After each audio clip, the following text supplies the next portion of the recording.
اسرائیل کو تسلیم نہ کرنا یہ اللہ کے قرآن کے احکام ہیں۔ اگرچہ عقل کو سمجھ نہ آئے، مومن کو سر تسلیم خم کرنا چاہیے۔ فائدہ اسی میں ہے جو ہمارے نبی علیہ السلام فرما گئے ہیں۔ ادھر جنگ کا ذکر ہے اور ادھر سنگ کا ذکر کر رہے ہیں۔ اسرائیل کو تسلیم کرنا دوستی نہیں ہے، اور دوستی کے بارے میں اللہ تعالیٰ فرماتا ہے یہ چھوٹا جرم نہیں ہے کہ جو ان سے دوستی کرے گا ہم اسے مسلمان شمار نہیں کریں گے، ہم اسے یہودی شمار کریں گے۔ محمد عربی صلی اللہ علیہ وسلم تو آخری وقت نکالنے کی بات کر گئے کہ یہود و نصارہ کو جزیرہ عرب سے نکال دو۔ پاکستان میں ہرگز یہود کا کوئی ایجنٹ ایسی سوچ مت سوچے۔ یہ کس طرح ان پہ اعتماد کیا جا سکتا ہے؟ یہ تو اتنے خائن ہیں، اور یہ تو وہ خائن لوگ ہیں، یہ بھی سورہ بقرہ میں ہے کہ اپنے ہاتھ سے لکھ کے کہتے ہیں اللہ کی کتاب ہے یہ تمہارے طرف دوستی کا ہاتھ بڑھائیں گے۔ انہوں نے اب قبضہ کیا ہے مسلمانوں کی سرزمین پہ، اور فلسطینیوں کی 3 نسلیں انہوں نے شہید کی ہیں۔ تو کیا ان عرب حکمرانوں کو ان آیات کا ترجمہ نہیں آتا جو خود عربی ہیں؟ تو کیوں قرآن کو پس پشت ڈالا جا رہا ہے؟ اتنی بڑی دھاندلی کہ قرآن کی آیات سے بھی آنکھیں بند کی ہوئی ہیں، احادیث سے بھی آنکھیں بند کی ہوئی ہیں۔ یقیناً یہ احادیث عرب ممالک کے مفتیوں کو آتی ہیں، قرآن کی آیات کا انہیں پتا ہے، تو پتھر بولے گا۔ اگر یہودی درخت کے پیچھے چھپا ہے تو درخت بولے گا۔ کیا کہے گا؟ یا مسلم یا عبداللہ ھذا یہودی خلفی تعال فاقتلہ۔ اے مسلمان، اے اللہ کے بندے، یہ میرے پیچھے یہودی چھپا ہوا ہے، اس کو قتل کر دے۔ کہیں گے اس جلالی کو کیا زیادہ پتا ہے؟ امام مسجد حرام کو پتا نہیں ہے؟ جامعۃ الازہر کے مفتی کو کیا پتا نہیں ہے؟ تو یہ نہیں دیکھیں گے کہ ان کا ریموٹ کنٹرول کس کے ہاتھ میں ہے۔ رب اشرح لی صدری ویسر لی امری واحلل عقدۃ من لسانی یفقہوا قولی۔ رضیت باللہ ربا وبالاسلام دینا وبمحمد صلی اللہ علیہ وسلم نبیا ورسولا۔ اللہ اکبر، اللہ اکبر، اللہ اکبر، لبیک لبیک لبیک یا رسول اللہ صلی اللہ علیہ وسلم۔ الحمد للہ رب العالمین،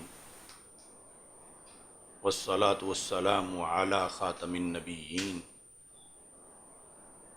سید الاولین والآخرین وعلی آلہ واصحابہ اجمعین۔ اما بعد فاعوذ باللہ من الشیطان الرجیم۔ بسم اللہ الرحمن الرحیم۔ قل موتوا بغیظکم، صدق اللہ العظیم وصدق رسولہ النبی الکریم الامین۔ ان اللہ وملائکتہ یصلون علی النبی یا ایھا الذین آمنوا صلوا علیہ وسلموا تسلیما۔ الصلاۃ والسلام علیک یا سیدی یا رسول اللہ وعلی آلک واصحابک یا حبیب اللہ۔ الصلاۃ والسلام علیک یا سیدی یا خاتم النبیین وعلی آلک واصحابک یا خاتم المعصومین۔ مولاي صل وسلم دائما ابدا علی حبیبک خیر الخلق کلہم، منزہ عن شریک فی محاسنہ وجوہر الحسن فیہ غیر منقاسم۔ محمد تاج رسل اللہ قاطبۃ، محمد صادق الاقوال والکلم، محمد ذکرہ روح لانفسنا، محمد شکرہ فرد علی الامم۔ رب صل وسلم دائما ابدا علی حبیبک خیر الخلق کلہم۔ اللہ تبارک و تعالی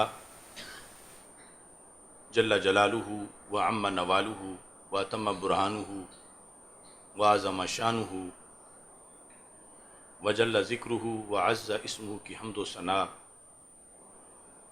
اور حضور سرور کائنات، مفخر موجودات، باعث تخلیق کائنات، قائد المرسلین خاتم النبیین احمد مجتبیٰ جناب محمد مصطفیٰ صلی اللہ علیہ وآلہ وصحبہ وبارک وسلم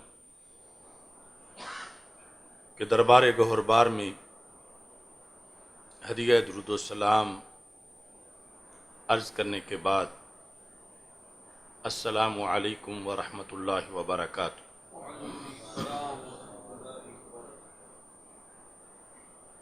رب ذوالجلال کے فضل اور توفیق سے آج انٹرنیشنل حالات کو پیش نظر رکھتے ہوئے مرکز صراط مستقیم تاج باغ لاہور میں اسرائیل مرد آباد کانفرنس کا انعقاد کیا جا رہا ہے۔ میری دعا ہے خالق کائنات جل جلالہ اس وقت ہم پہ جو فریضہ عائد ہوتا ہے اس کے لیے صحیح ترین پیغام امت مسلمہ تک پہنچانے کی توفیق عطا فرمائے اور مسلم حکمرانوں کو بالخصوص عرب حکمرانوں کو توجہ کرنے کی توفیق عطا فرمائے۔ اسرائیل لفظ ویسے مقدس لفظ ہے، اس کا معنی ہے اللہ کا بندہ، جس طرح کہ تفسیر بیضاوی میں اس کی وضاحت کی گئی، لیکن یہ مقدس لفظ ایک ناجائز قبضہ یہود کا نام رکھ دیا گیا اور اتنا پراپیگنڈا کیا گیا کہ اب پوری دنیا میں ہمیں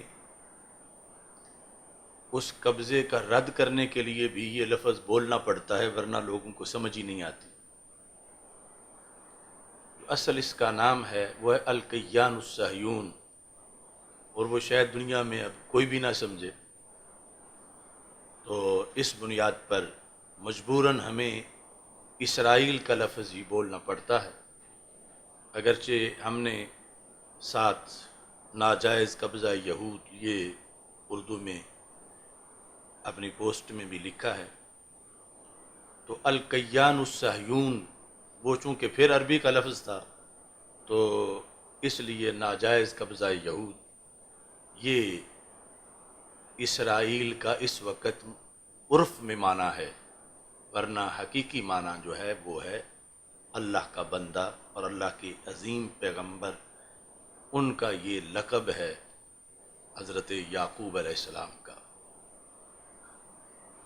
تو ہم جس وقت اس کو مرد آباد کہہ رہے ہیں یا اس کے خلاف بول رہے ہیں، اس وقت جو ناجائز قبضہ یہود کی سلطنت ہے اس کے لحاظ سے بول رہے ہیں۔ اور اس میں یہ بھی ضروری ہے کہ کسی کو مرد آباد کہنا کیا شریعت اس کی اجازت بھی دیتی ہے یا نہیں دیتی،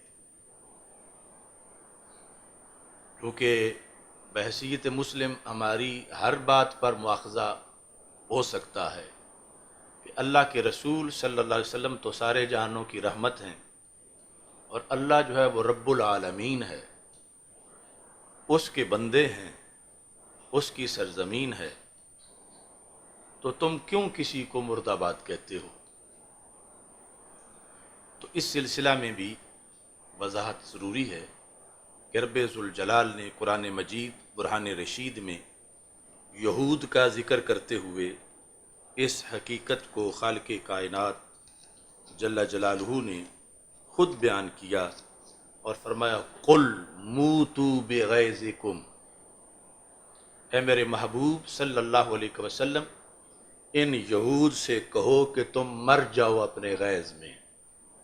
موتو یعنی حالانکہ کوئی اپنے طور پر تو مر سکتا ہی نہیں، اللہ نہ مارے جب تک، تو مگر مقصد یہ تھا کہ رب ذوالجلال نے اپنے غصے کا اظہار کیا اور یہ جواز دیا اپنے بندوں کو کہ جو اس طرح کے لوگ ہیں ان کے بارے میں مرد آباد کا لفظ بولا جا سکتا ہے، جو موتو کا ہی جو مت کا جمع کا صیغہ ہے، مت واحد مذکر مخاطب کے لیے کہ تو مر جا، تو یہ جمع ہے موتو، تم مر جاؤ، اور پیچھے ذکر جو ہے یہود کا ہے جن کو قرآن مجید برہان رشید کی سورہ آل عمران کے اندر آیت نمبر 118 سے لے کر 120 میں خطاب کیا جا رہا ہے۔ تو رب جو ہے اس سے بڑھ کر تو کوئی مہربان نہیں، لیکن جب کوئی اللہ کی حدود سے بغاوت کرتا ہے تو پھر خالق کائنات جل جلالہ اس کے لیے جو اس کی سنت جاریہ ہے اس کے مطابق ہم بھی مرد آباد کا لفظ استعمال کر رہے ہیں۔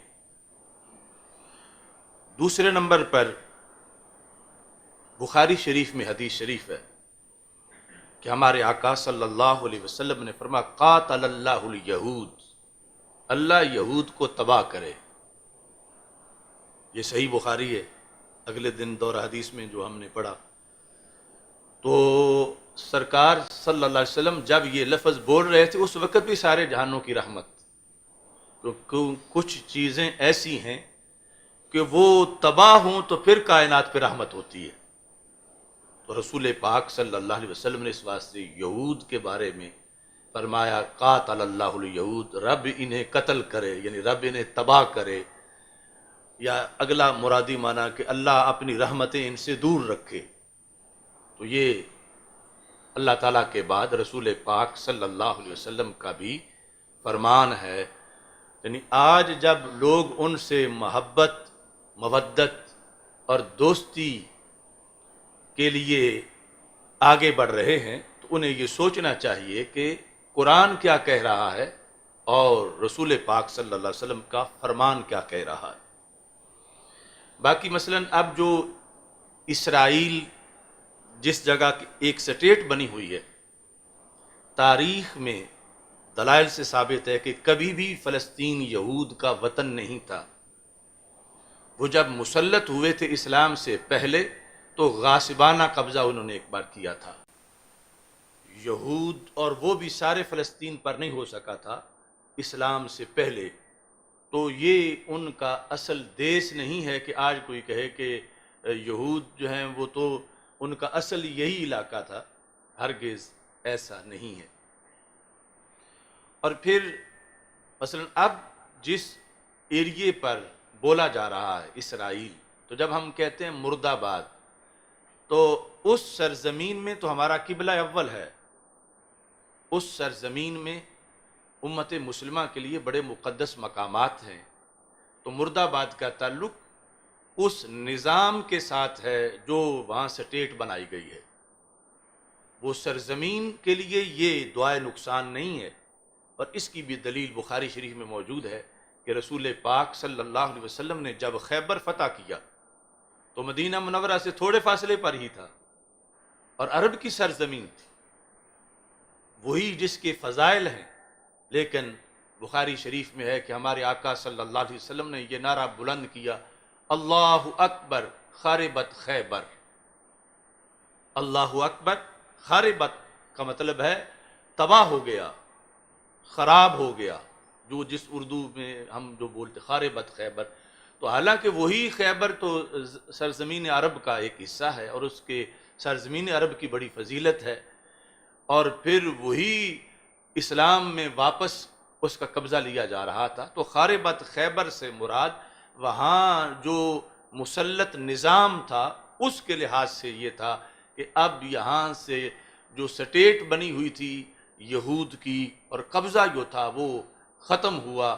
یہ نعرہ لگا کر رسول پاک صلی اللہ علیہ وسلم نے پہلے ہی یہ بات واضح فرما دی۔ اسی طرح ہی جب ہم کہتے ہیں انڈیا مرد آباد تو ہم سرزمین بھارت یا وہاں ہمارے تو بڑے بڑے مذہبی روحانی مقامات ہیں تو ان کی طرف نسبت نہیں ہوتی، نسبت اس نظام کی طرف ہوتی ہے کہ جو نظام وہاں پہ مسلط ہے۔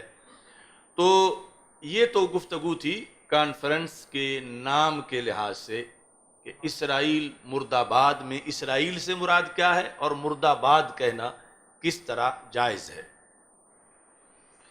آج جس لحاظ سے اس موضوع کی ضرورت ہے وہ یہ ہے کہ اسرائیل جو ایک غاصبانہ سٹیٹ ہے، اب اس کو تسلیم کرنے کی ایک تحریک چلی ہوئی ہے۔ ٹرمپ نے اپنے دور میں اس سلسلہ میں بہت ظلم کیے اور بیت المقدس کو اس نے اپنے عہد میں اسرائیل کا کیپٹل قرار دیا، حالانکہ بیت المقدس ہمیشہ فلسطین کا دارالخلافہ تھا اور مسلمانوں کا قبلہ اول ہے، اور رسول پاک صلی اللہ علیہ وسلم نے جہاں پر انبیاء کرام علیہ السلام کو جماعت کرائی اور معراج پر تشریف لے گئے۔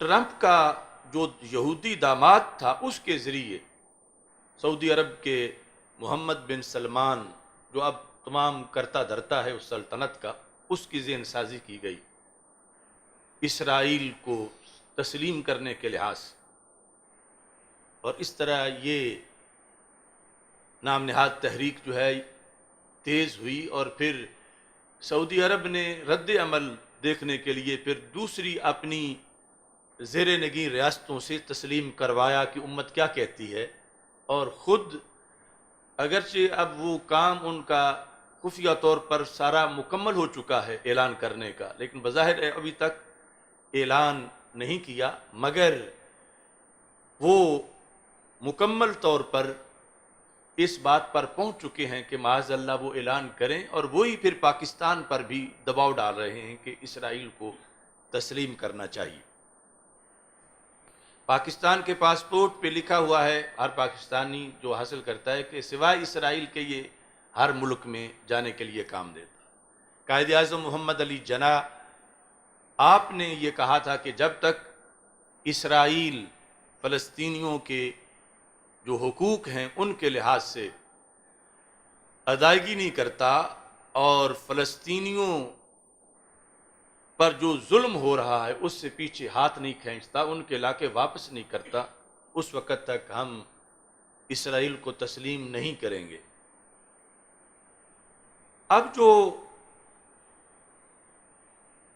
سوڈان نے، متحدہ عرب امارات نے اور کئی عرب ممالک نے تسلیم کر لیا ہے، اور پھر پاکستان کے اندر بھی ایک لابی لانچ کی گئی ہے جو لوگوں کی ذہن سازی کرے کہ آخر کیا حرج ہے، اور وہ مسلسل زہر اگل رہے ہیں، اور چونکہ عوام الناس کو پتہ نہیں کہ قرآن کیا کہتا ہے اس سلسلہ میں، رسول پاک صلی اللہ علیہ وسلم کے فرامین کیا ہیں، کیونکہ قیامت تک یہ دین ہے، تو یہ جو مرحلہ تھا اس کا ذکر بھی قرآن میں ہے، اور اس کے لحاظ سے بھی ہدایات موجود ہیں کہ جب ایسا ہونے لگے تو اس وقت آیات پڑھ کے لوگوں کو بتایا جائے کہ یہ ایک خودکشی ہے اجتماعی طور پر، یہ زہر قاتل ہے امت مسلمہ کے لیے۔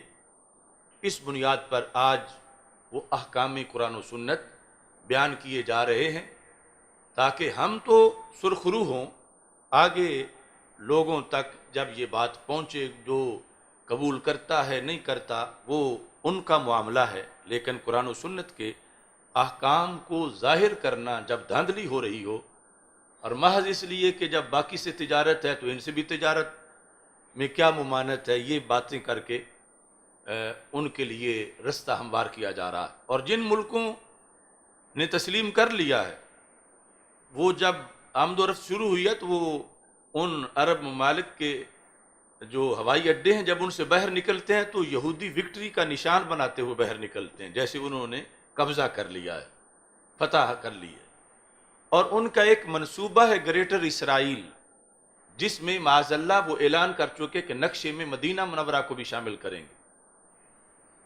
تو یہ اس کی طرف ایک قدم ہے کہ اگر یہ لوگ تسلیم کر گئے تو بالآخر ان کی حیثیت، خواہ وہ سعودی عرب کے حکمران ہوں یا باقی ریاستوں کے حکمران ہوں، ان کی حیثیت محض ایک کٹ پتلی حکمران کی رہ جائے گی۔ جس طرح کشمیر میں جو کٹ پتلیاں تھیں اب ان کو اتنے سالوں کے بعد جا کے ہوش آیا، تو اس طرح یعنی مدینہ منورہ تک وہ اپنی اس ناجائز ریاست کو اور ناجائز قبضے کو بڑھانا چاہتے ہیں، اور دوسری طرف جو عرب حکمرانوں کی صورتحال ہے وہ بڑی ناگفتہ ہے۔ عمومی طور پر لوگ یہ سمجھتے ہیں کہ ہم تو اجمی ہیں، ہم تو مرکز اسلام سے بڑے دور ہیں، تو جو مرکز اسلام میں ہیں وہ کیسے غلط ہو سکتے ہیں۔ یہ ایک عام تصور ہے ہمارے اعتقادی مسائل میں بھی کہ اگر اللہ کو پسند نہ ہوتے تو وہ پھر وہاں کیوں ہوتے۔ تو ہمارے آقا صلی اللہ علیہ وسلم نے پوری امت، جس کے لحاظ سے سرکار کو پتہ تھا کہ میری امت ہر بر اعظم میں، پوری کائنات میں ہوگی، لیکن آپ نے جب ہلاکت کا ذکر کیا کہ سب سے پہلے یعنی بیڑا کس کا ڈوبے گا، فرمایا ویل للعرب من شر قد اقترب، ہلاکت ہے عرب کی اس شر سے جو قریب آنے والا ہے۔ تو چونکہ آپ کی نگاہیں تو دیکھ رہی تھیں، یعنی آج ہم دیکھتے ہیں کہ اجمی جو ہیں وہ ابھی ڈٹے ہوئے کہ ہم تسلیم نہیں کریں گے، اور عرب کی کئی سلطنتیں تسلیم کر چکی ہیں، اور پھر آگے دوسروں پر بھی وہ دباؤ ڈال رہے ہیں۔ تو قیامت سے پہلے ایک ایسا امت کے لیے دھچکا کہ جس کا سبب عرب بنیں گے۔ نبی اکرم نور مجسم شفیع معظم صلی اللہ علیہ وسلم نے خود اس سلسلہ میں وضاحت فرما دی، اور یہ مصنف عبد الرزاق کے اندر حدیث نمبر 20,777 ہے، جس میں رسول پاک صلی اللہ علیہ وسلم نے یہ ارشاد فرمایا ویل للعرب من شر قد اقترب۔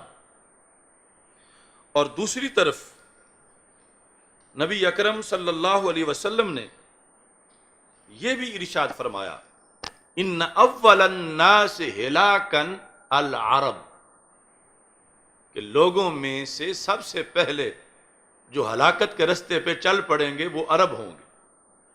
یعنی ہم تو عرب کے فضائل بیان کرتے ہیں، یقیناً فضائل ہیں اور یقیناً آج بھی اہل حق ہیں، لیکن جو آج پوری امت کو حیرانگی ہے کہ ہم دور والے ڈٹے ہوئے ہیں، وہ قریب والے ایسے کیوں ہو گئے ہیں، تو ان کا ایسے ہو جانا بھی رسول پاک صلی اللہ علیہ وسلم کے سامنے تھا، اور یہ بیان اس لیے کیا کہ بچ کے رہیں، ان کو پتہ رہے کہ ہم اپنی زندگی میں تو ایسا نہ ہونے دیں تاکہ ہم اس وعید میں نہ آئیں۔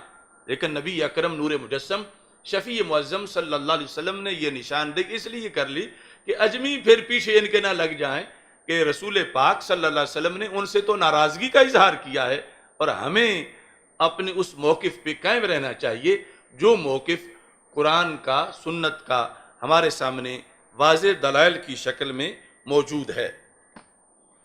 اس سلسلہ میں جو سب سے پہلی کوشش کی جاتی رہی آج سے کئی سال پہلے، اللہ کا فضل ہے ہم نے اس وقت بھی آواز بلند کی، وہ کوشش تھی کہ کچھ مسلم سکالرز جو ہیں ان سے یہود و نصارہ کو بلیور اور مومن قرار دلوایا جائے کہ وہ بھی مومن ہیں۔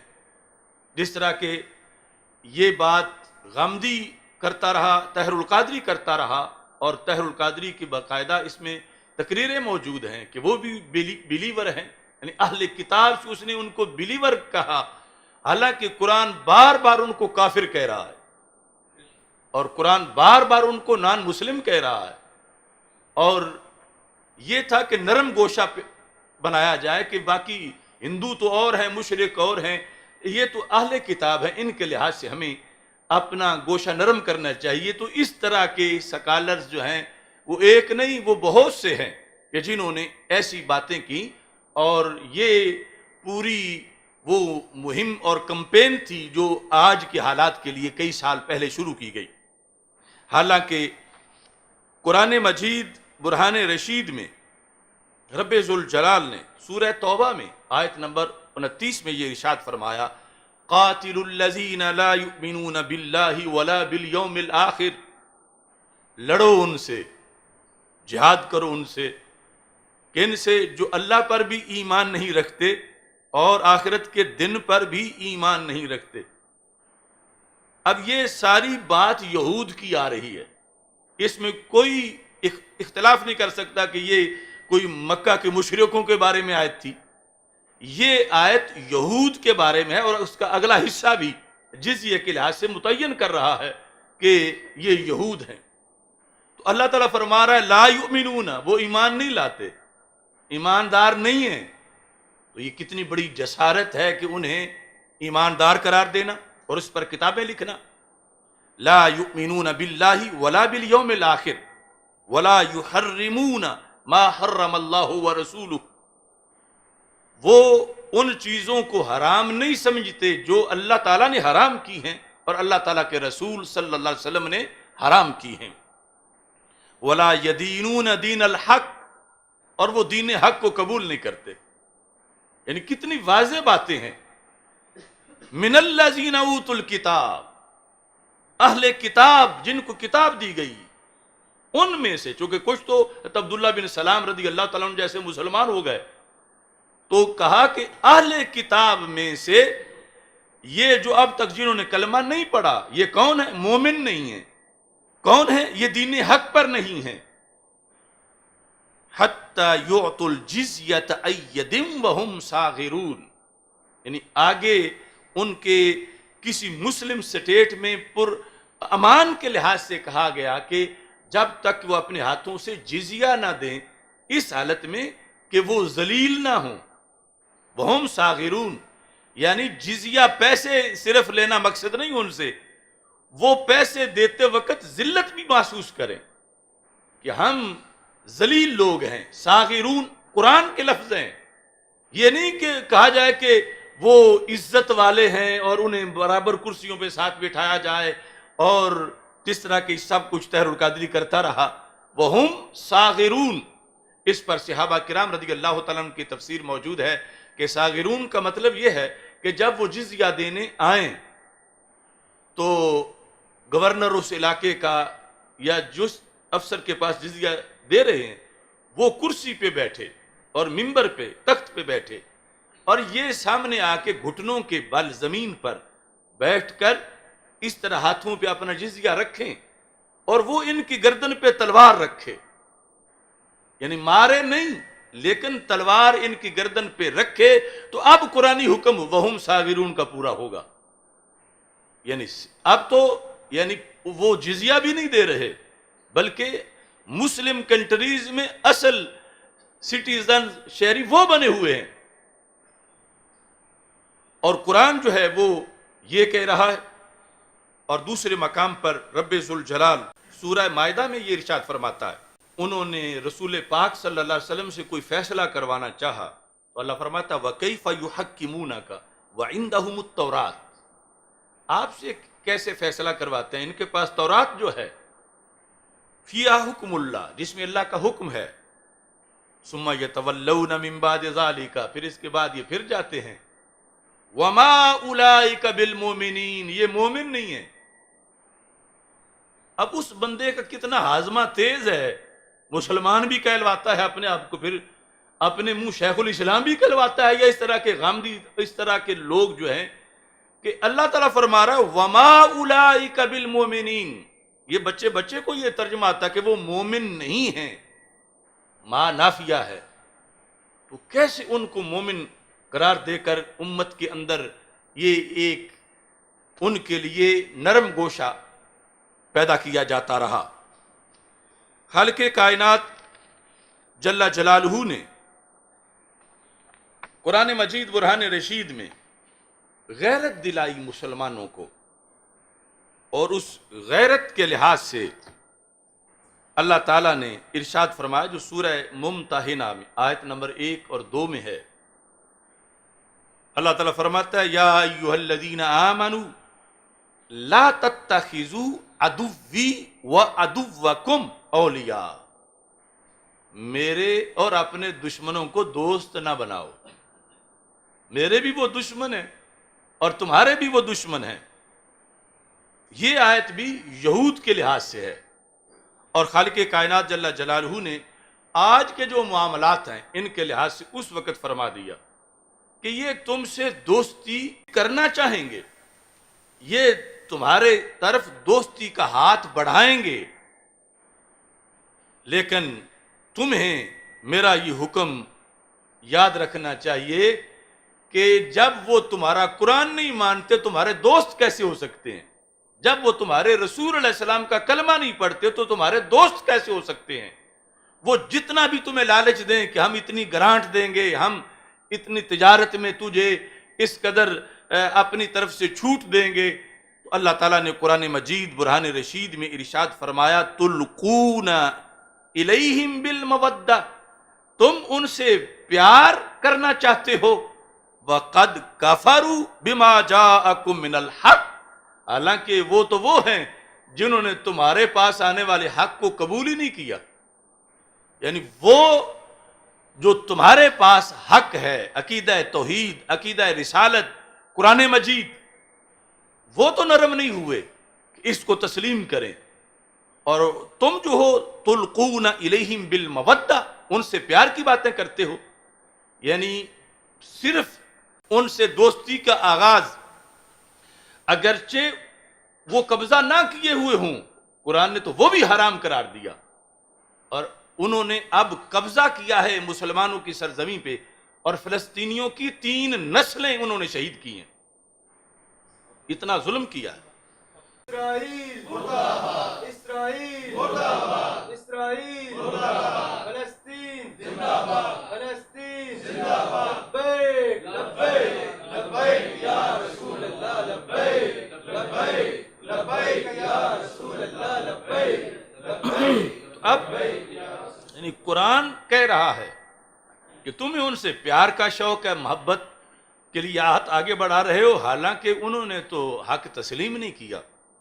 تو تم ہرگز ان کو دوست نہ بناؤ. ایک نہیں کتنی آیات کے اندر اللہ تعالیٰ نے اس بات کو واضح کیا ہے. سورہ مائدہ کے اندر رب ذوالجلال فرماتا ہے، یا ایھا الذین آمنوا لا تتخذوا الیہود والنصارى اولیاء، اے ایمان والو یہود اور نصارہ کو دوست نہ بناؤ. کیوں؟ بعضهم اولیاء بعض، وہ آپس میں ایک دوسرے کے دوست ہیں. یعنی امریکہ اور اسرائیل آپس میں دوست ہیں، وہ تمہارے کبھی دوست نہیں ہو سکتے. اللہ کی دی خبر کیا جھوٹی ہو سکتی ہے؟ معاذ اللہ. تو کیا ان عرب حکمرانوں کو ان آیات کا ترجمہ نہیں آتا جو خود عربی ہیں؟ تو کیوں قرآن کو پس پشت ڈالا جا رہا ہے؟ اتنا بڑا جرم، اتنی بڑی بغاوت قرآن سے کی جا رہی ہے، اللہ سے کی جا رہی ہے. اور خالق کائنات جل جلالہ نے اس وقت فرما دیا تھا وَمَن يَتَوَلَّهُم مِّنكُمْ فَإِنَّهُ مِنْهُمْ، کہ جو ان سے دوستی کرے گا وہ انہی میں سے ہے. وہ مسلمان نہیں ہے، وہ انہی میں سے ہے، یہ قرآن کہہ رہا ہے. تو یہ میرا سوال ہے، کیا اسرائیل کو تسلیم کرنا دوستی نہیں ہے؟ دوستی ہے.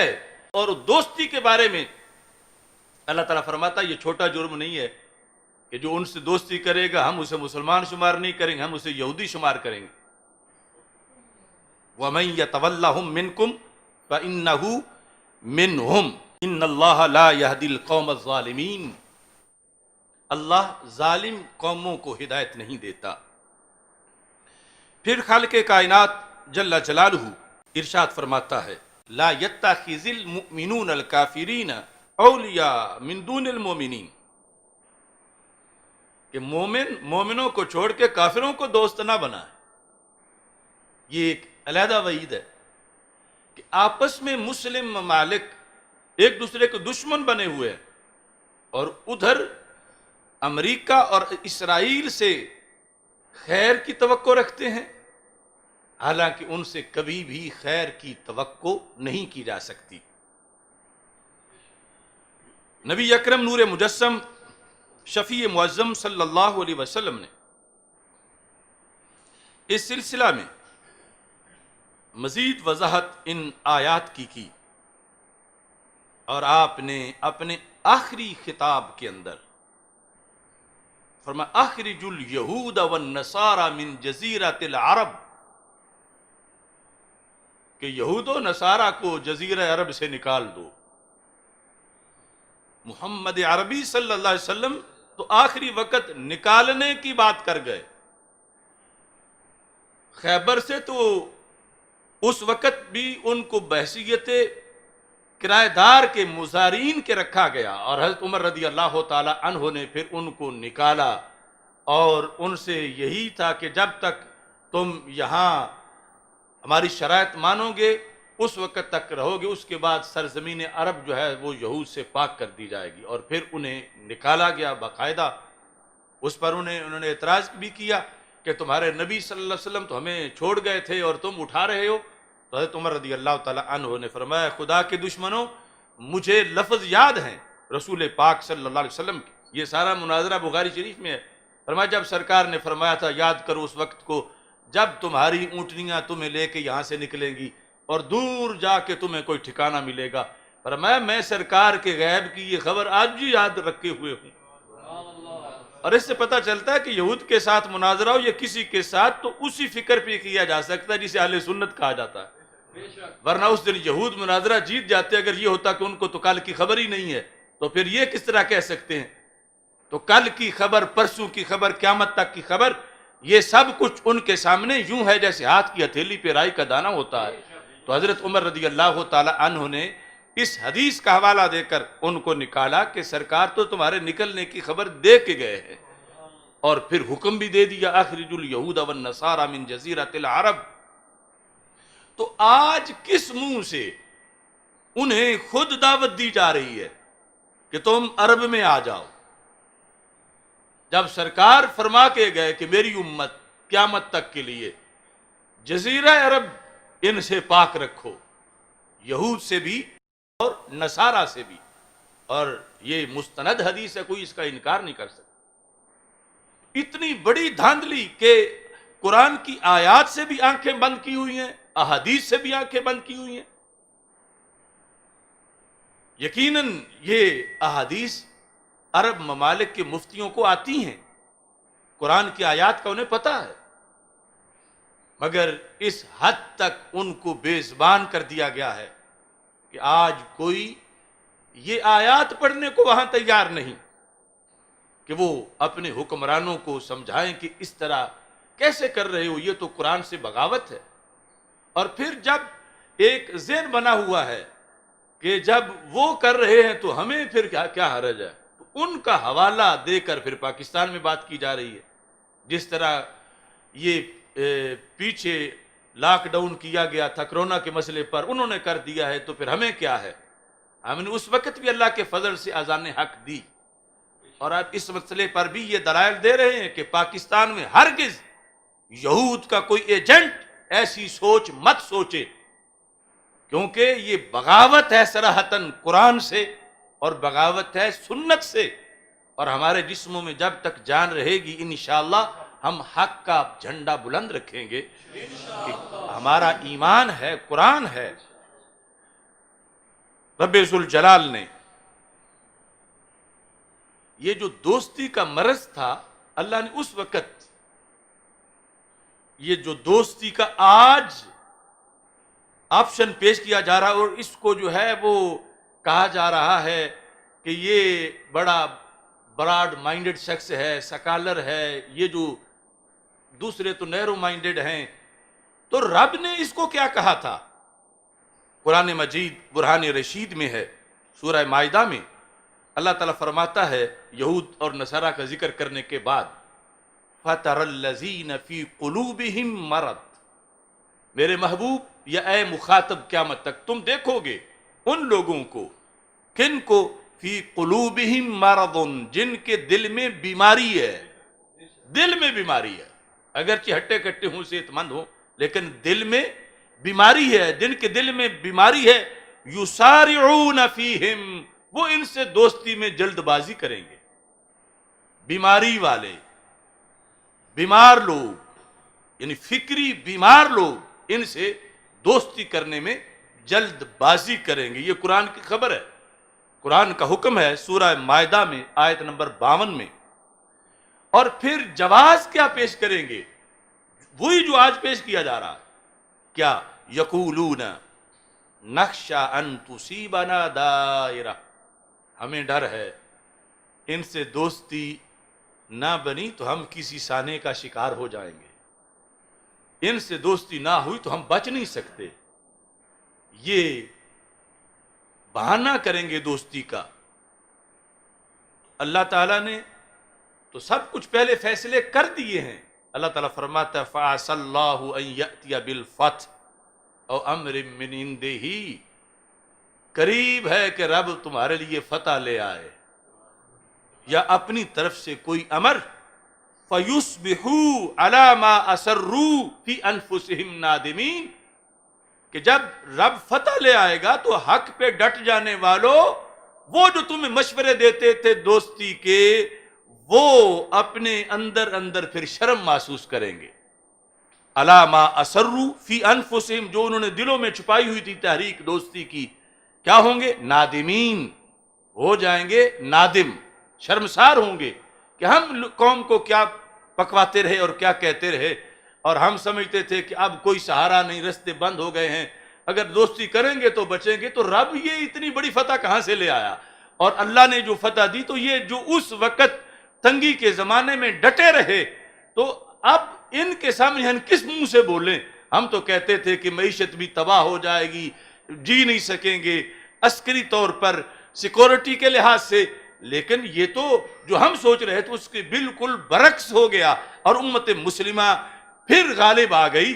تو اللہ تعالیٰ فرماتے ہیں وہ جو بیمار لوگ دوستی کا مشورہ دینے والے تھے، بالآخر ان کو شرمندگی ہوگی اپنی اس سوچ پر، اور امت مسلمہ کا جھنڈا پھر بھی بلند ہوگا اللہ کے فضل.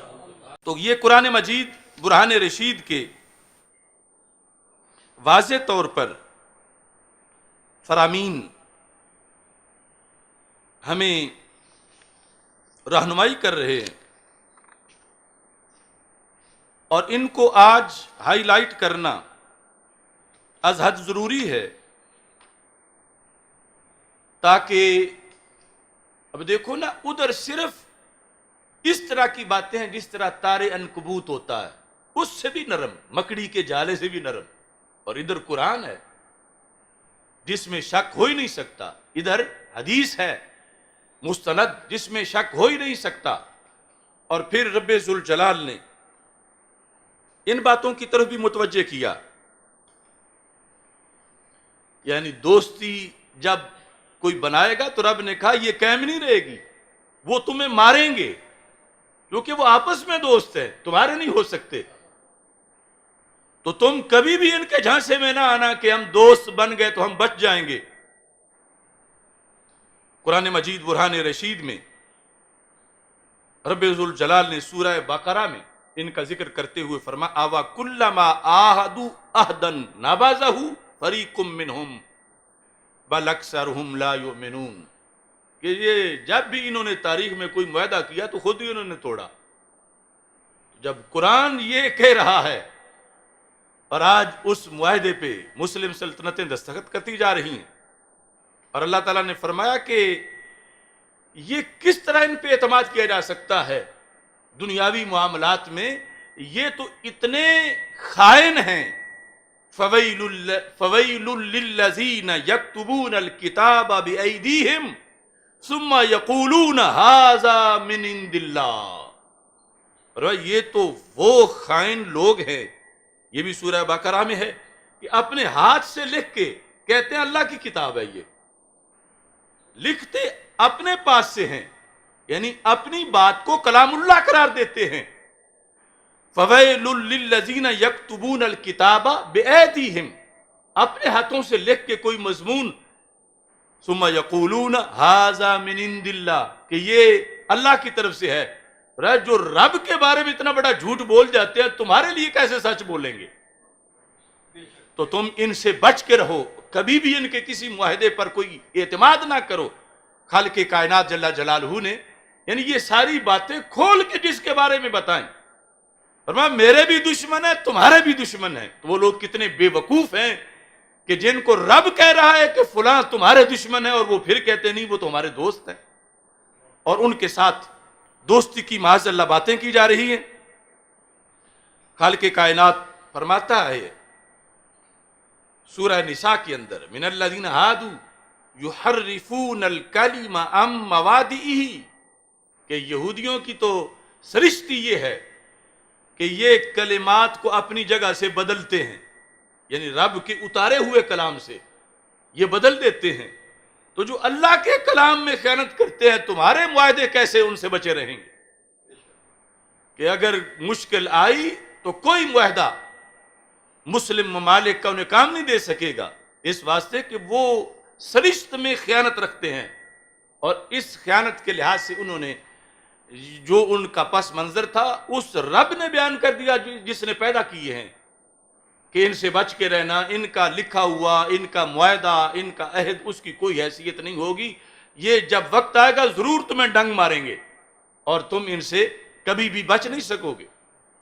تو اب کوئی قوم ایسی کہ جس کے پاس کتاب نہ ہو وہ تو ان کے جھانسے میں آ جائے، اور جن کے پاس وہ کتاب ہے جو کبھی بدل ہی نہیں سکتی اور جو اللہ کا کلام ہے، ان کو آج یہ چھوٹے موٹے نام نہاد دانشور ورغلا رہے ہیں کہ دوستی میں یہ فائدہ ہے، دوستی میں یہ فائدہ ہے، دوستی میں یہ فائدہ ہے. تو وہ ساری باتیں جو ہیں وہ تار عنکبوت مکڑی کے جالے سے بھی زیادہ کمزور ہیں. اور دوسری طرف اسرائیل کو تسلیم نہ کرنا یہ اللہ کے قرآن کے احکام ہیں.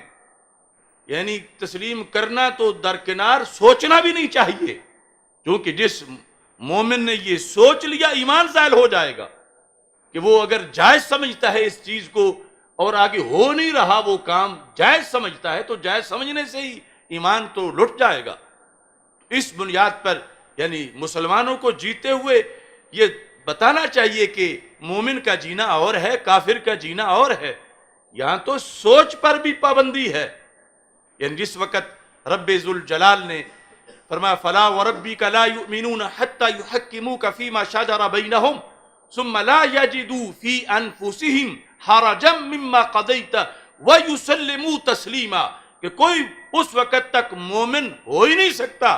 کب تک؟ فرمایا جب تک وہ میرے رسول صلی اللہ علیہ وسلم کے فیصلے کے بارے میں اتنا مطمئن نہ ہو جائے کہ دل میں بھی اس کے خلاف نہ سوچے. ثم لا یجدوا فی انفسہم، دل میں حرجن، اس کے لحاظ سے کوئی حرج، یعنی زبان پہ تو نہیں لاتا کہ یہ شریعت کا جو حکم ہے اس میں نقصان ہمارا ہو رہا ہے، دل میں سوچتا ہے. تو اللہ تعالیٰ فرماتا ہے یہ دل میں سوچنے والا بھی مومن نہیں ہے. یہ 5ویں پارے میں واضح فرما گئے فلا وربک، محبوب مجھے تیرے رب کی قسم، لا یؤمنون، وہ مومن نہیں ہوں گے. کب تک؟ حتی یحکموک فیما شجر بینہم، جب تک کہ اپنے جھگڑوں کیسوں معاملات میں آپ کی حکومت تسلیم نہ کر لیں. ثم لا یجدوا فی انفسہم حرجا مما قضیت، اور پھر جو آپ نے حکم دیا ہے اگرچہ عقل کو سمجھ نہ آئے مومن کو سر تسلیم خم کرنا چاہیے کہ فائدہ اسی میں ہے جو ہمارے نبی علیہ السلام فرما گئے ہیں. اور اگر دل میں بھی سوچے کہ نہیں فائدہ والے تو دوسری بات تھی، بس ہم مومن ہیں زبان سے کہہ کچھ نہیں سکتے، تو رب تو دلوں کے حال بھی جانتا ہے. تو قرآن میں کہا جس نے دل میں بھی ایسا خیال کیا تو وہ مومن نہیں ہے. مومن تب ہے جب زبان اور دل دونوں سے وہ مطمئن ہو کہ جو سرکار دو عالم صلی اللہ علیہ وسلم نے فرمایا برحق ہے، اگرچہ بظاہر عقل کہتی ہے سراسر نقصان ہو گیا ہے معاذ اللہ. ایسا فیصلہ بھی کوئی اگر ہو جس عقل کو سمجھ نہیں آ رہی تو مومن کی شان یہ ہے عقل قرباں کن بپیش مصطفیٰ صلی اللہ علیہ وسلم کہ وہ کہے کہ 100% وہی فائدہ مند ہے جو کچھ رسول پاک صلی اللہ علیہ وسلم ہمارے لیے فرما گئے ہیں. تو نبی اکرم نور مجسم شفیع معظم صلی اللہ علیہ وسلم کیا فرما گئے ہیں؟ جس طرح شروع کے اندر کچھ احادیث کا میں نے تذکرہ کیا، ہمارے آقا صلی اللہ علیہ وسلم ارشاد فرماتے ہیں جو سیاستہ میں بار بار حدیث آئی ہے، فرمایا لا تقوم الساعہ، اس وقت تک قیامت نہیں آئے گی. یہ گارنٹی ہے سرکار کی طرف سے، اس وقت تک قیامت. کب تک؟ حتی یقاتل المسلمون الیہود، یہاں تک کہ مسلمانوں کی یہود سے جنگ ہوگی. ادھر جنگ کا ذکر ہے اور ادھر سنگ کا ذکر کر رہے ہیں کہ ہم ایک جیسے ہیں. فَيَقْتُلُهُمُ الْمُسْلِمُونَ، فرمایا مسلمان قتل کریں گے ان کو. حَتَّى يَخْتَبِئَ الْيَهُودِيُّ مِنْ وَرَائِ الْحَجَرِ وَالشَّجَرِ، یہاں تک کہ یہ ڈرپوک پتھروں اور درختوں کے پیچھے چھپیں گے. یہ سرکار کی آنکھ دیکھ رہی تھی. حتی یختبئ الیہودی، یعنی یہ آخری نبی ہیں، ان کی آنکھیں چھپے ہوئے لوگوں کو بھی دیکھ لیتی ہیں، جو ظاہر بیٹھے ہوں انہیں کیسے نہ دیکھیں، اور جو غیروں کو دیکھتے ہیں اپنوں کو کیوں نہ دیکھیں. حتی یختبئ الیہودی من وراء الحجر والشجر، کچھ چھپیں گے پتھروں کے پیچھے، کچھ درختوں کے پیچھے. تو پتہ چلا کہ اکثر وہ جنگ پہاڑی علاقے میں ہوگی اور جنگلوں میں ہوگی، کہ وہ فائنل جو جنگ ہے کہ وہ پتھروں اور درختوں کے پیچھے چھپیں گے. تو سرکار فرماتے ہیں پھر چھپ کے کہاں جائیں گے؟ کیا درختوں نے میرا کلمہ نہیں پڑھا ہوا؟ کیا پتھر میری گواہی نہیں دیتے؟ سرکار فرماتے ہیں وہ فَيَقُولُ الْحَجَرُ أَوِ الشَّجَرُ، اگر پتھر کے پیچھے چھپا ہے تو پتھر بولے گا، اگر یہودی درخت کے پیچھے چھپا ہے تو درخت بولے گا. کیا کہے گا؟ یا مسلم یا عبداللہ ھذا یہودی خلفی تعال فاقتلہ. اے مسلمان، اے اللہ کے بندے، یہ میرے پیچھے یہودی چھپا ہوا ہے، آ اس کو قتل کر دے. یعنی پتھر لبرل نہیں بنیں گے، درخت لبرل نہیں بنیں گے. جو آج کچھ بندے بن گئے ہیں مسلمانوں میں سے، پتھر وفادار رہیں گے اور درخت بھی وفادار رہیں گے، اور وہ کہیں گے یہ چھپا ہوا، یہ تو یہ سمجھ کے چھپا ہوا ہے کہ درخت کو کیا پتا ہے اور پتھر کو کیا پتا ہے. مگر ہر کے عشق مصطفیٰ سامان اوست، بحر و بر در گوشائے دامان اوست. یہاں تو موجیں سمندروں کی معاون بن جاتی ہیں، یہاں تو شیر بھی سرکار کے غلاموں کے سامنے سر جھکا کے اوپر بٹھا لیتے ہیں. پتھر اور درخت خود بولیں گے کہ آؤ میرے پیچھے یہ چھپا ہوا ہے. یہ نہیں کہ اس سے آ کے معانقہ کرو، جب ڈالو، نہیں، فقتلہ، اسے قتل کرو. تو یہ سرکار ہمیں دے کے گئے ہیں صلی اللہ علیہ وسلم دین، جو سینکڑوں کتابوں میں حدیث ہے، سینکڑوں میں سند صحیح کے ساتھ مختلف راویوں سے. اور یہ ہمارے اس موضوع کی بھی دلیل ہے کہ کان جدھر لگائیے تیری ہی داستان ہے. جب میں کہتا ہوں یہ زمین بھی سنی ہے، وہ آسمان بھی سنی ہے، جلوائے خورشید سنی، کہکشاں بھی سنی ہے، تو کچھ لوگ کہتے ہیں یہ چیزیں یہ تو مکلف ہی نہیں ہیں، ان کو کیا پتا، یہ جامد ہیں، یہ بے جان ہیں، تم انہیں بھی سنی بنا رہے ہو. اس پر میری یہ دلیل ہے کہ پتھر اگر مومن صحیح العقیدہ سنی نہ ہو تو اسے پتہ کیسے چلے کہ یہ یہودی چھپا ہوا ہے. آج بول نہیں سکتے مگر وقت آیا تو بولیں گے، لیکن جو بول نہ رہا ہو اس کے سنی اور مومن ہونے کا انکار تو نہیں کیا جا سکتا.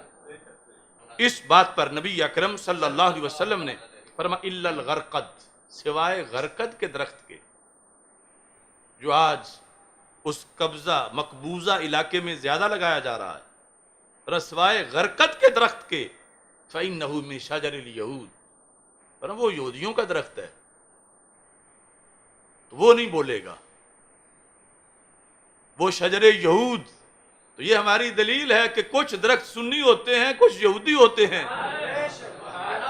من شجر الیہود، یعنی یہ فرقہ واریت نہیں، یہ حق ہے. تو ہمارے آقا صلی اللہ علیہ وسلم نے تو درختوں کا نظریہ بھی بیان کیا، اور جنہیں دھتکارا کہا یہ شجر یہود ہے، کیوں وفاداری نہیں کرے گا اس وقت جب اس کے پیچھے یہودی چھپے گا، یہ نہیں بتائے گا. اور اس کے علاوہ لاکھوں درخت اور پتھر وہ بولیں گے کہ میرے پیچھے یہ یہودی چھپا ہوا ہے. تو جس امت کے پاس اتنا بڑا حوصلہ ہو رسول پاک صلی اللہ علیہ وسلم کی طرف سے دیا ہوا، وہ کیوں کسی کے سامنے اپنے آپ کو جھکائے. اور آج وقت ہے، یعنی 2-4 نہیں سینکڑوں احادیث ہیں جس میں جغرافیائی طور پر ہمارے آقا صلی اللہ علیہ وسلم نے نشانیاں بتائی ہیں، جانوروں کے لحاظ سے نشانیاں بتائی ہیں، درختوں کے لحاظ سے، کنویں جو ہیں اور جھیلیں ان کے لحاظ سے، اور وہ ہر چیز صداقت دے رہی ہے. اور مومن یہ نام نہاد باز جو ہے وہ پھسلتے جا رہے ہیں. وہ چیزیں اپنے ایمان پر ہیں, اپنے عقیدے پر ہیں. اور دوسری طرف سے معاذ اللہ یہ جو تحریک شروع ہوئی نرم گوشہ یہود و نصارہ کے بارے میں, آج وہ گندی تحریک اپنے بچے نکال رہی ہے, اور اسرائیل کو ماننے کی باتیں پاکستان میں ہو رہی ہیں, اور ادھر عرب مان گئے اور ادھر پھر سارے وہی حوالے دیں گے سعودی عرب کے کہ کیا وہاں کے لوگوں کو پتہ نہیں دین کا. یہ بڑے مفتی ہیں, کہیں گے اس جلالی کو کیا زیادہ پتہ ہے, امام مسجد حرام کو پتہ نہیں ہے, وہ جامعۃ الازہر کے مفتی کو کیا پتہ نہیں ہے. تو یہ نہیں دیکھیں گے کہ ان کا ریموٹ کنٹرول کس کے ہاتھ میں ہے. اور ہم لوگوں کے تیور دیکھ کے نہیں, اللہ کا حکم دیکھ کے بولتے ہیں. اللہ کے بولتے. اللہ آخری دم تک اس پہ استقامت عطا فرمائے. نبی اکرم نور مجسم شفیع معظم صلی اللہ علیہ وسلم آپ کے لحاظ سے یہود کو جتنا پتا تھا اتنا اور کسی قوم کو نہیں تھا. یعنی مشرکین نے مکہ کو یا نصارہ کو اتنا پتا نہیں تھا جتنا یہود کو پتا تھا. یہاں تک کہ جو یہود کی کتابیں ہیں ان میں انہیں جو کتاب حزقیال ہے اس کے اندر اس نے خبردار کیا تھا یہود کو, اور کہا تھا کہ ایک امت آئے گی جس کو امت محمد صلی اللہ علیہ وسلم کہا جائے گا, اللہ وہ تم پہ ظاہر کرے گا. بائسن فیہم نبیہ, ان میں اللہ اپنے نبی صلی اللہ علیہ وسلم کو بھیجے گا. وَيَنزِلُ عَلَيْهِ كِتَابًا, اور اللہ اس عظیم نبی پہ کتاب نازل کرے گا. اور دوسری طرف خود قرآن مجید برہان رشید اس بات کو واضح طور پر بیان کرتا ہے کہ رب ذوالجلال نے یہ ارشاد فرمایا وَكَانُوا مِن قَبْلُ يَسْتَفْتِحُونَ عَلَى الَّذِينَ كَفَرُوا فَلَمَّا جَاءَهُم مَّا عَرَفُوا كَفَرُوا بِهِ فَلَعْنَةُ اللَّهِ عَلَى الْكَافِرِينَ. پہلے جب جنگیں ہوتی تھیں سرکار کی آمد سے پہلے, یہ ہمارے سارے مفسرین نے شان نزول بیان کیا ہے, یہود سرکار کے نام سے مدد مانگتے تھے کہ رب وہ جو نبی آخر الزمان صلی اللہ علیہ وسلم تشریف فرما ہوں گے ان کے صدقے ہمیں فتح عطا فرما دے. اللہ فتح دے دیتا تھا. تو جب سرکار آئے تو ان کو یہ تھا کہ ہماری تو چودراہٹ ختم ہو گئی, نبوت تو ادھر آ گئی. تو پھر انہوں نے ماننے سے جب انکار کیا تو اللہ تعالیٰ فرماتا ہے فَلَمَّا جَاءَهُمْ مَا عَرَفُوا. یہ ماں نافیہ نہیں ہے جس طرح طاہر القادری نے بنایا تھا, یہ بھی ہم بچپن میں تھے اس وقت ہم نے یہ غلطی نکالی تھی طاہر القادری کے ترجمے. فَلَمَّا جَاءَهُمْ مَا عَرَفُوا, جب آئے ان کے پاس وہ جنہیں وہ پہچانتے تھے. تو پھر زیادہ افسوس یہ ہے کہ پہچانتے تھے کافروا بھی, مانتے نہیں تھے. تو پتہ چلا جاننا اور چیز ہے, ماننا اور چیز ہے. یہاں تک کہ آیا کہ انہیں اپنے بچوں کے بارے میں کسی کا جو بیٹا ہے اتنی پہچان نہیں تھی کہ یہ میرا ہی ہے, جتنا انہیں یہ پتا تھا کہ یہ محمد عربی صلی اللہ علیہ وسلم اللہ کے رسول ہیں. تو اس طرح یعنی پہلے سارا انہیں پتا تھا, اور یہ صرف حسد اور بغض کی بنیاد پر انہوں نے رسول پاک صلی اللہ علیہ وسلم کا انکار کیا, اور وہ بھی اللہ نے قرآن میں ذکر کیا. تو پھر ان کے جو بڑے تھے سرکار کی آمد سے پہلے انہوں نے اپنی خبر میں وہ کتاب حزقیال کے اندر یہ لکھا ہے وَيُمَلِّكُكُمْ رِقَابَكُمْ. یہ جو امت آئے گی اے یہود ان کے ساتھ معاملہ صحیح رکھنا ورنہ یہ تمہاری گردنوں پہ چڑھ کے بیٹھیں گے. ان کے بڑے ان کو خبر دے رہے تھے. یعنی یہ یہود کتاب حزقیال کے اندر انہوں نے اس امت کی کہ ان میں نبی ہوں گے, اور نبی صلی اللہ علیہ وسلم کے جو غلام ہیں وہ ایسے ہوں گے یملکہم, ملا کا یملکہم مالک بنانا, کہ رب انہیں مالک بنا دے گا. کس کا؟ تمہاری گردنوں کا. رقابکم, رقاب گردن, رقابکم یعنی وہ جو حقیقی امت ہے, جس طرح پہلے حضرت عمر اور صلاح الدین ایوبی اور پھر آگے جو حالات آ رہے ہیں اس کے لحاظ سے، یعنی یہ تو ان کے بڑوں کو بھی پتا تھا کہ اگر ان کے ساتھ تم کوئی دشمنی جب کرو گے تو ہوشیار رہنا، یہ ایسے لوگ ہیں کہ ان کے بارے میں آسمانی کتابیں یہ بولتی ہیں کہ رب انہیں تمہاری زمینوں کا تو کیا گردنوں کا بھی مالک بنا دے گا۔ آج یہ حقائق اس لیے سامنے رکھے جا رہے ہیں کہ ہر کوئی سوچے۔ اس میں ہم عربی میں بھی انشاءاللہ ایک پروگرام کریں گے کہ یہ حدیثیں تو ویسے عربی میں متن پڑھ رہا ہوں، تو صرف اس نقطہ نظر سے کہ اپنی طرف سے ہم یہ بات پہنچا دیں، آگے مرضی ہے کسی کی کہ وہ کیسے اس پہ عمل کرتا ہے۔ رسول پاک صلی اللہ علیہ وسلم کا ایک فرمان الفتن کے اندر 21 صفحے پر حدیث نمبر 37 آج کے حالات کے بارے میں ہے، ہو بہو، یعنی سرکار یہ نہیں چاہتے کہ ایسا ہو، لیکن سرکار کی آنکھ ایسا ہوتا دیکھ کے خبر دے رہی تھی کہ تاکہ جو بچ سکیں وہ بچ سکیں اور اوروں کو بچانے کا کردار ادا کر سکیں۔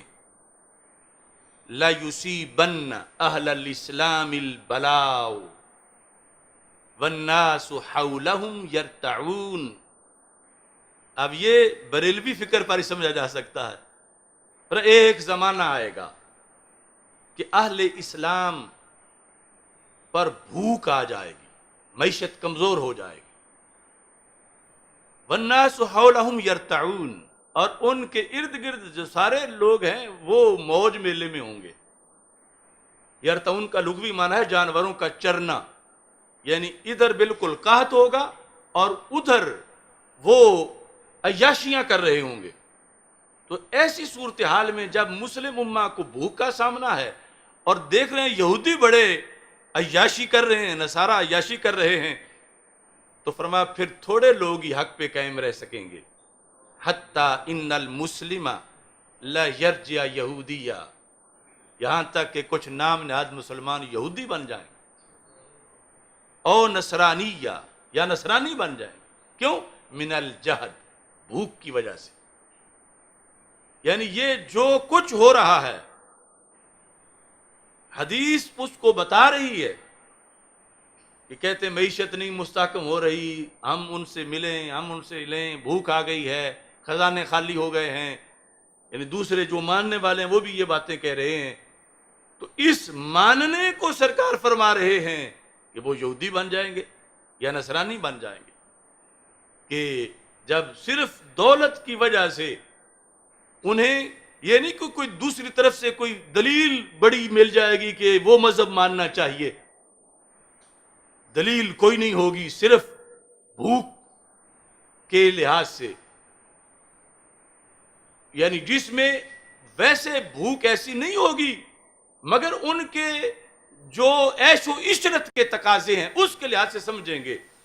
اب کیا بھوک ہے سعودی عرب میں، دبئی میں، لیکن انہوں نے جو اپنا ایک معیار بنایا ہوا زندگی کا اس پر قائم رہنے کے لیے وہ یہ سمجھتے ہیں کہ ہم تو مر جائیں گے اگر یہ ایسا نہ کریں، اور اوپر سے امریکہ ان کو تھپکی دے رہا ہے کہ ضرور ایسا کرو۔ ایسے حالات میں مومن، یہ تھا جو رسول پاک صلی اللہ علیہ وسلم نے فرمایا من تمسک بسنتی عند فساد امتی فلہ اجر 100 شہید، کہ ایسے حالات میں جو ڈٹ گیا میرے دین پر اس کو 100 شہیدوں کا ثواب ملے گا۔ تو انشاءاللہ وہ جو رب ذوالجلال کا فرمان ہے حتی یأتی بالفتح، کہ رب ذوالجلال فتح لے آئے گا، حالات بدل جائیں گے اور یہ سارے سلسلے اس طرح کے ختم ہو جائیں گے۔ تو ہماری اس پر قوی اعتماد ہے، یعنی 100% میں سے 1% کا کروڑواں حصہ بھی ہمیں یہ تشویش نہیں کہ وہ ان کے پاس پیسے اتنے ہیں، یہود کے پاس اور نصارہ کا یہ ہے وہ ہے۔ ہم ان کی حیثیت اللہ کے فضل سے تارے عنکبوت سے بھی کم سمجھتے ہیں، مکڑی کے جالے سے بھی کم۔ اس واسطے کہ ہم اللہ پر یقین رکھتے ہیں اور رسول پاک صلی اللہ علیہ وسلم کی ختم نبوت کے متوالے ہیں۔